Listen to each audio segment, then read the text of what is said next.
Before I start, I'd like to say a quick thank you to our sponsor, Fidelity International. You can find out more about them at fidelity.co.uk/money to the masses. Hello and welcome to the latest episode of Damien's Midweek Markets, the show where I talk about what's going on in investment markets and what to look out for in the days and weeks ahead. Now, we're still in the same coronavirus-induced setup, working from home, so the backdrop once again looks very different. But in terms of markets, we have hit a period since the last time I did this show of seeming stability. So the market's volatility has started to feel a little bit less severe than it had done, say, last week. But does that mean we're out of the woods? The answer to that is more than likely no, because as I look at this now, then we are seeing a market that's up today. So today is Thursday. I mean, the S&P 500 is back above 2,500, which is obviously a good sign. We're seeing the Nasdaq up about 1.4% today. The FTSE's up about 1.3% to 5525. It starts to make people feel that we're in a very positive upward trajectory. And I mean, in fact, if you look at what happened last week, equity markets had rallied from the low that was on Monday. So we actually got to the point where we had the Dow Jones rally over 20% in a matter of days. And of course, that led to headlines saying it was the shortest ever bear market and we entered a new bull market, because don't forget that a bull market is defined as a 20% rally from a recent low. But that's all arbitrary. It's really just labels that for some reason we're obsessed with putting onto markets. But of course, as I mentioned last week, bear market rallies are quite dangerous and they're very common. The strongest rallies in equity markets are usually always found in bear markets. And the danger is that those trends can reverse. Now, although we've seen the equity market seeming to bounce up and down, if you take the S&P 500, for example, we've been sort of bouncing around in the last few days between 2,450 and up towards 2,600 and above. So that level we've been bouncing up and down between the two. Now, if we are going to see some sort of capitulation again, then what we're likely to see is the S&P 500 break below that 2,450. So 2450 level. If we do, then there's a very good chance that the technical signs, when you look at the analysis, would mean we might visit that low that we had recently, head down towards 2,200. Of course, there's no reason why we would always necessarily stop there. It's nothing to say we'll go lower, but past markets have shown that it is a possibility. And do bear in mind, when we went back to 2008, we have a lot of people who say, well, the market's rebounded at the beginning of 2009 when the Fed turned around and started to be more accommodative. But if you look at 2008, you could argue we hit a low after the sort of October period, and then we rallied and then we retested that low and broke through, in where we ended up on December, in fact Christmas Eve 2008. So just because you end up retesting the low doesn't mean you can't go below it. So it's something to bear in mind. I mean, one of the things that would be interesting to keep an eye on is the VIX. I keep mentioning the VIX, the VIX, in these videos, and at the moment, as I'm looking at this, it's near 54. So it's pulled back a bit, but it's still very high. And that sort of level does mean that we can expect still high levels of volatility going forward and swings intraday in the prices of equity markets, or in this case, S&P 500. Of course, what the S&P tends to do and US stock markets tend to do, the rest of the world does tend to follow. So we can expect more of what we've seen probably in the past in terms of volatility. In terms of the bond markets, now they've been quite interesting, because what we've seen is the volatility in US Treasury start to pull back. So it started to reduce, which would mean that it's making Treasuries once again more investable. So they're starting to behave more like we would expect them to, rather than just being correlated to equity markets as they did when we had the peak of the sell-off in the last week or two. That doesn't mean it can't change course, but on the face of it, it looks like central banks' policies, so that include particularly the Fed, printing more money, keeping interest rates low, but particularly printing money, buying treasuries, entering that bond market, is starting to stabilise things. And if the bond market continues to stabilise, that can only be good news for equity markets. But then sticking with the bond market for the time being, we've started to see treasury yields fall again.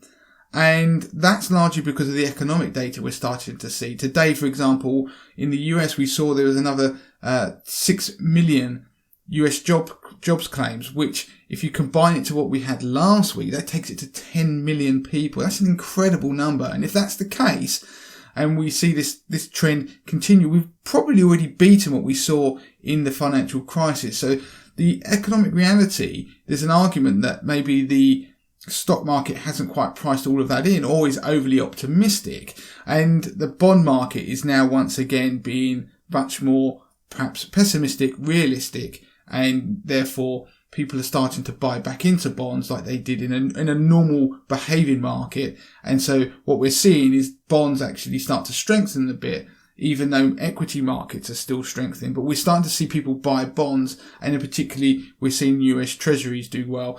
But what is interesting in the, if you look at your portfolios, you will have noticed this. In fact, you will have started to notice your corporate bond funds starting to do a bit better, doing what they should do really, which is diversify your portfolio. So if we have a day where equity markets tumble, then your corporate bond funds were starting to provide some sort of positive trade-off. So basically something that can actually diversify. So they're actually limiting the downside in a way. So that's what a diversified portfolio should do. And the good news is we've started to see more of that in the last week or so. Things behaving more like you think they might do.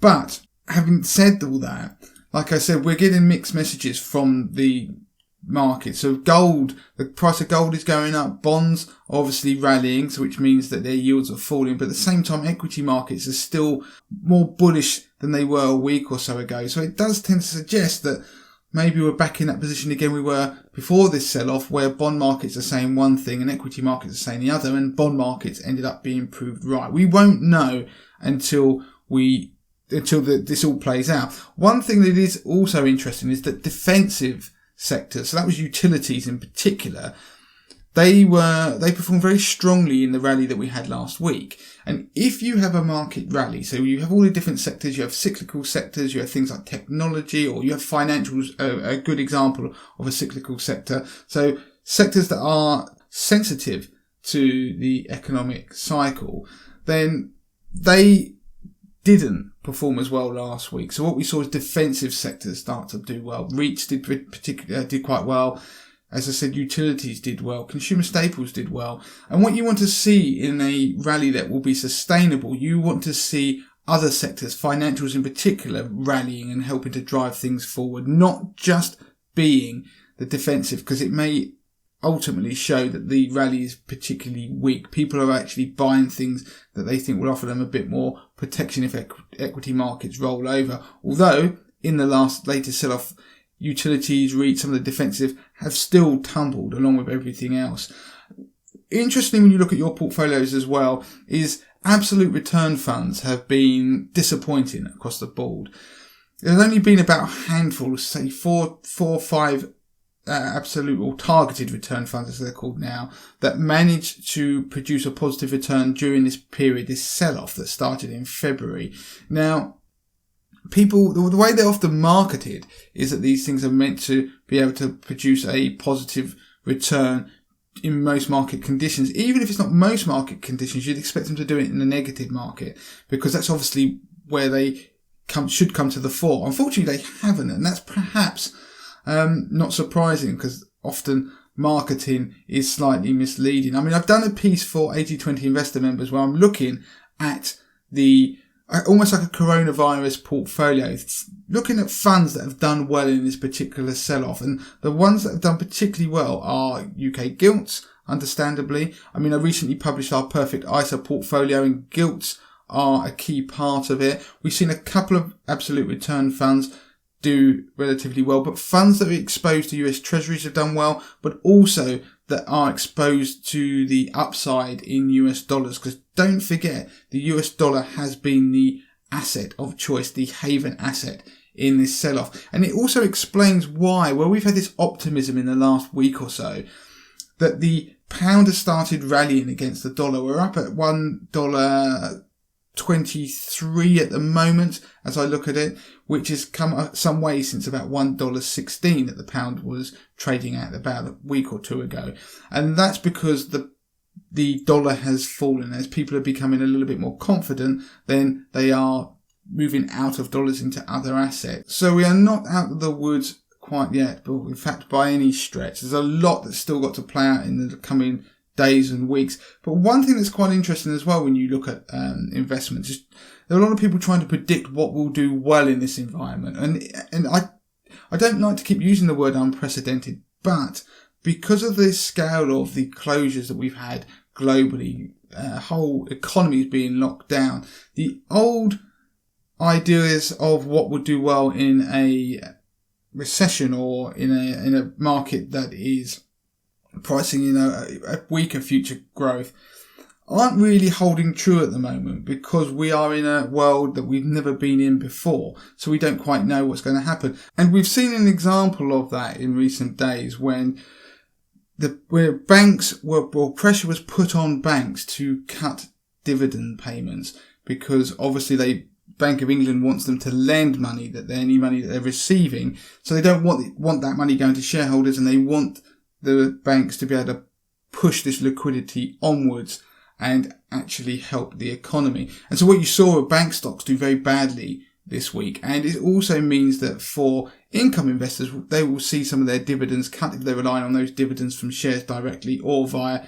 certain equity income funds. And what it means is that in these times that are unprecedented, you don't necessarily know where the next landmine is. So it could be in property, it could be where commercial property and companies are unable to pay their commercial landlords. We just don't know where it will be yet. So there's going to be a lot of landmines that we're going to have to navigate through all of this, and they're popping up like the bank dividends. So that is something to be mindful of, but there's very little you can do to avoid it unless, of course, investors are in cash. And don't forget, cash is a position after all in a portfolio. That doesn't mean it should go out and necessarily cash in your investments. I'm just saying that cash is an asset class, and I know there are plenty of people who have sat on the sidelines throughout this sell-off. So that is it for this week on Midweek Markets. As ever, you can email me, Damien@moneytothemasses.com is the email address. Twitter, moneytothemasses with the number 2, and of course via all our social channels. So don't forget to join our Facebook group, facebook.com/groups/money to the masses. You can ask questions in there